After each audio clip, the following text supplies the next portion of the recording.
Lelang penjualan 24 kendaraan barang milik daerah Pemkab Ogan Ilir melalui BPKAD tembus di angka mencapai R1,5 miliar.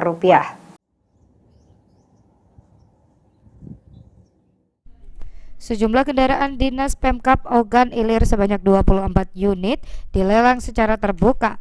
Namun dari 24 unit kendaraan yang dilelang secara terbuka hanya 18 kendaraan dan 1 paket SCRAP atau bentuk besi yang berhasil dilelang.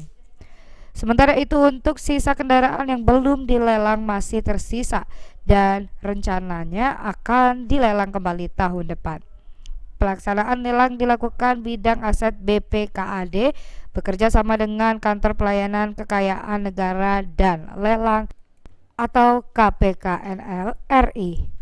Adit mengaku pelaksanaan lelang barang milik negara telah dilakukan sejak tahun 2020 dengan menggunakan aplikasi sistem. Kabit Aset Daerah Kabupaten Ogan ini. Iya. Ya Pak, mungkin kendaraan yang kita lelang itu sebanyak 24 unit dan 1 paket scrap dalam bentuk scrap. Nah, dari 24 dan 1 scrap tadi menyisakan 7 unit kendaraan yang tidak laku atau tidak ada penawarnya.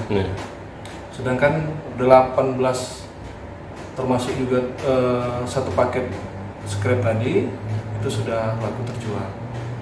Kalau untuk pemenang lelangnya, pembelinya itu bervariatif dari alamatnya dari Palembang, ada yang dari Jambi, ada yang dari Bangka Belitung, ada yang dari Aceh, ada yang dari Kalimantan Barat, ada yang dari Sumut, ada yang dari Jakarta, Jambi.